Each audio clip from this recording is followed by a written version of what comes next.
Welcome to the Short Score, the Team Roping Journal's weekly updates from the team roping world, including from Pro Rodeo, major jackpots, USTRC, and World Series of Team Roping qualifiers, and more, with hosts Chelsea Shaffer and Kaitlin Gustave.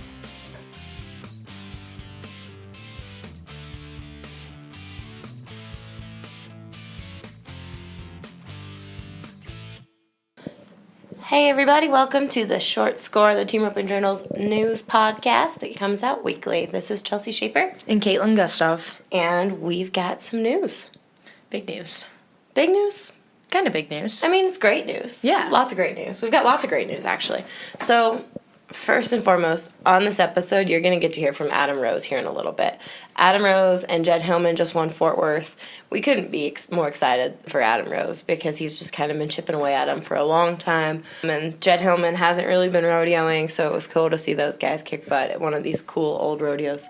So we will let that happen here in a little bit. But first, we want to give you kind of the rundown of everything else that's going on in the sport of team roping. So you just told me you were looking at the standings, Kaitlin. Mm-hmm. What happened in the standings? Chad Masters and Joseph Harrison's moved their way up to first. Yeah, we've been talking about Clay Smith and Jake Long, rightly so, for a while now, because they've been kind of beating up the rest of the teams. But Chad and Joseph kind of just slipped in there. Just winning here and there, placing in rounds. Yeah, they have been so steady, so that's awesome to see Chad and Joseph number one. Hopefully we can chat with them at some point, because we haven't had an episode with either of those two. Glad to see that happening. San Angelo ends this weekend coming up, and in the meantime, we got to say that Clay Smith and Jake Long are absolutely winning San Angelo. Oh, yeah. Yeah, that's getting interesting. 7-1 on 2, yeah. 7-1 on 2. 7-1 on 2. Yeah, I was questioning myself because that's like a regular time I would rope, but on 1. Yeah. So, yeah, 7-1 on 2, that's nuts. Yeah, so they're doing decent down there at San Angelo. San Antonio is going on. We've got a couple weeks left of San Antonio. Paul David Tierney and Tanner Braden, they won their first set. Luke Brown and Paul Leaves and the Miners and Garrett Tanazi and Dustin Davis all made it out of the first set. The second set isn't over yet. Tyler Wade and Billy Jack Sabins won the first round of the first set, or the second set, excuse me. Spencer Mitchell and Cody Dosher won the second round of the second set. Spencer Mitchell and Cody Dosher, they're a new team. You can listen to Spencer talk about that on episode 1 of The Score, our longer version podcast. So those are kind of the highlights from the pro rodeo world.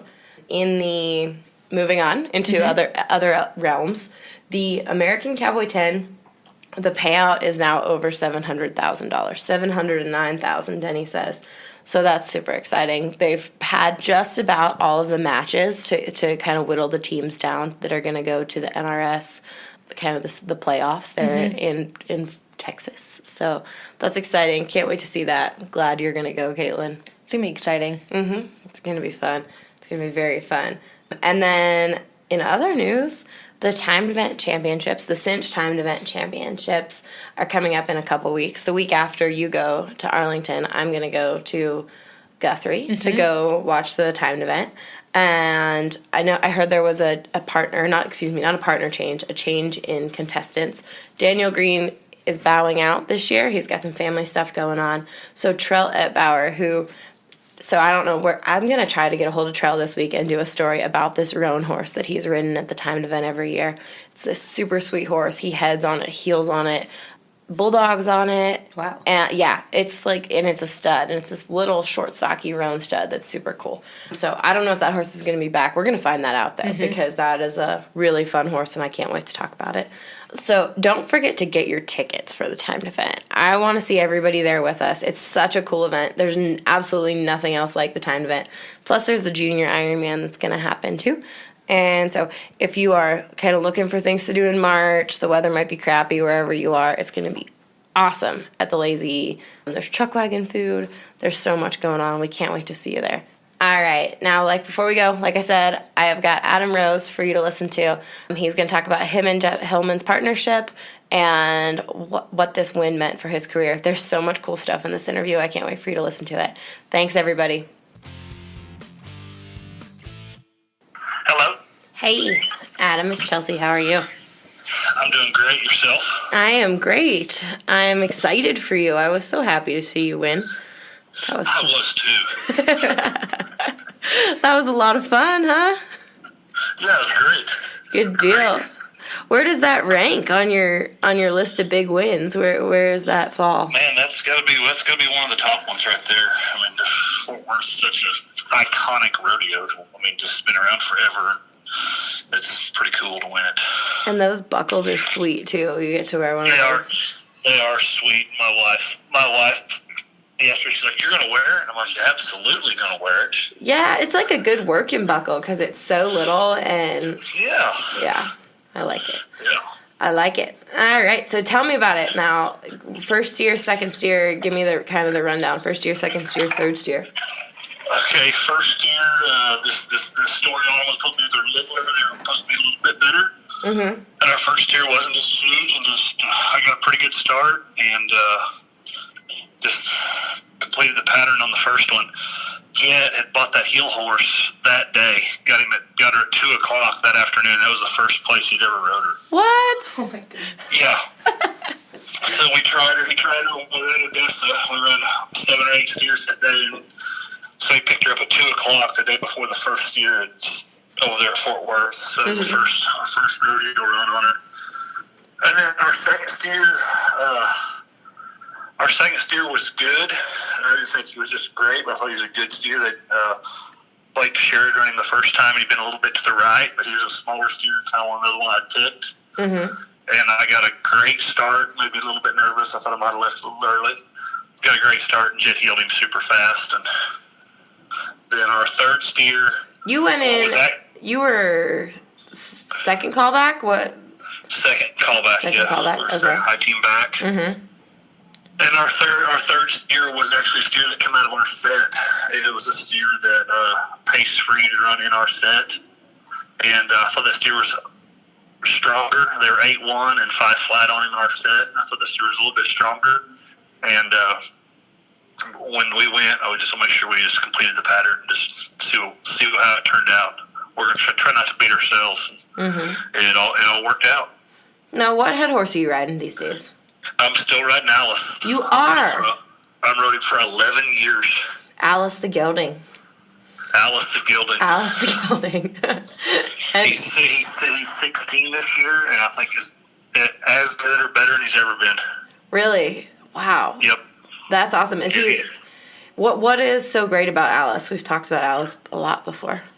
Man, he just tries so hard. He is full contact every time. I mean, he's never not given 110%. Mm-hmm. That's awesome. So, and as he got older, he's got easier to deal with. He don't get nervous and stuff. Mm-hmm. So he's got easier to deal with. He's still just amazing. And Jet, what horse did Jet buy? He bought a gray mare from Bobby Boyd. Okay. So that's cool. Yeah, so he's got a good horse now, and the mare can really run and finishes good. So are you guys staying hooked all year? What's the plan? Well, my plan is my wife is doing great. She's like third in the world standings. Your wife's barrel horse is so cool. Oh my gosh. She's doing good, and actually up there the other night when we run in the short round, she started at San Antonio in that set. So she was up at San Antonio Saturday night, and I was up in the short round at Fort Worth. And we have our kids with us, and our 2 little kids are 2 and 4. So we got up Saturday morning, and I went to the rental car place and rented a car and moved the car seats into the rental car. And me and the kids just hung out all day at Fort Worth waiting on the short rounds, hung out with some friends of mine, and they watched them during the short round for me. And when we got through the short round, I loaded the kids in the rental car in their car seats and drove down to San Antonio to where my wife was at with the truck and trailer. Well, that's that's superhero status if, about talking about your wife, because I'm a new mom, and, running barrels with a 2-year-old is hard enough, let alone a 2-year-old and a 4-year-old, and, your wife's a superhero. She is awesome. She's placed in both rounds down here at San Antonio, and she's doing great. Did you guys get into some of the winter? So are you into San Antonio or? Yeah, Jet did not get in, but I did. I go the 17th and 18th down here. I go at the end. Who are you gonna rope with? Wes Bronson. Okay, that'll be cool. From Mississippi. Mm-hmm. So I rope with down here. But me and Jet, we go to San Angelo. We have a win in San Angelo, yes. We go there the 13th and the 14th. Mm-hmm. Oh, man. And so the kids, are they going to be with you guys all summer? What's the plan when things are like over the 4th of July? I mean, I know it's early, but. We leave them at home some, but not very often. We don't like being away from them. Mm-hmm. 3 or 4 days away from them is all we can usually handle. So, yeah, they go with us all the time. It's just, last summer I didn't rodeo for about 3 weeks because she was doing good over the 4th and just the logistics of it. I couldn't. She was doing good and had a good chance. So I just stepped back and didn't enter for 3 weeks and just drove her around and watched the kids and let her do her thing. And so I don't know if we both keep doing really good. We're going to have to hire a nanny or do something. Yeah. Now, you guys have been so close so many years. Tell me about what's this grind been like? How many years have you been on the road? 3 or 4 times I've been close. And, I don't know. A couple years ago, I was real close. And it took a little bit out of me, and it's taken me. It was kind of good to step back for a year or so and kind of get the drive about it again. And her doing good has helped me a lot. Like she's doing good, so it's fun for me to take my wife and see her do good. So that's kind of motivated me a little bit more to do good. I love that. That gives me chills. You saying that. That's so cool. That is so cool. What did you do when you took a step back for a few years? What were you doing? I guess I still rodeoed, but I just circuit rodeoed and stayed around the house and just. I still wind a little bit, but just didn't have that killer look in my eye about wanting to go everywhere. Yeah. Now, and Jet, has Jet been rodeoing? No, he rodeoed a little bit last year. Had some horses a little bit green and rodeoed, and did good. But Jet's been super close 2 or 3 times, maybe a little more than that. So we've known each other a long time, and we'd always kind of jackpotted together. And we went to a few things. So Coleman Proctor had that NFR Open last fall, before the finals, and me and Jet roped together there and did good. And was kind of visited about it and thought we'd try it and see how it worked. Our run's good. Jet throws fast and lets me set it up and let him take all the risk and catch him fast. Well, it's awesome you have that super cool horse that you can just use. Yeah. My wife's barrel horse is amazing to head on to. I don't get to ride him, but he's probably just as good, if not better, than my horse. Really? So if you needed to, if like the situation occurred where something happened, could that horse theoretically run barrels and rope at the same rodeo, or are you off limits? We did that. We do that 3 or 4 times a year. We'll just take 2 saddles up there, and I'll head on him, and she'll run barrels both. That's awesome. San Antonio, the first set down here, we're real slow, and if we get down to the semifinals and do good down here, and the steers get slow, we'd already talked about it. I'll ride him. We both might ride him at San Antonio in one of the sets. And is that, you call that horse the Real Deal, her barrel horse? Real Deal.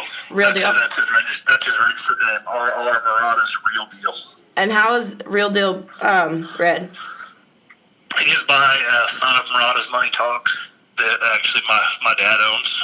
A horse called Lover Boy Murata. And then the mare he's out of is a Zampar Bar High Rolling Roni bred mare, just kind of a ranch bred mare. My dad raised that horse. Yeah, I thought that was the case. My dad's breeding program. We have a bunch of half brothers and 3/4 brothers to him that we have around there for young horses. So we might have another one. Do you have that horse's papers handy? Can you send me a copy of his papers? Yeah, she has it. I can get you a copy of it. Absolutely, that'll be fun. I think people would be interested in seeing that for sure, the papers, and seeing how that horse is bred. Well, very cool. Thank you so much for letting me just bombard you with a phone call first thing on Monday morning. I love it, Adam. We're just hanging out in the trailer with the kids watching them Daniel Tigers this morning. I totally can relate. I love it, and I hope we have a lot more phone calls like this throughout the year. I do too. Thanks so much, Adam. All right, thank you. Bye-bye. Bye.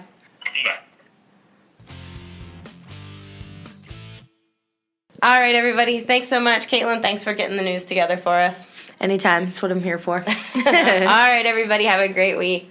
We look forward to talking to you here next week. And then the next episode of The Score, which comes out in 2 weeks, is with Drew Horner. Yes.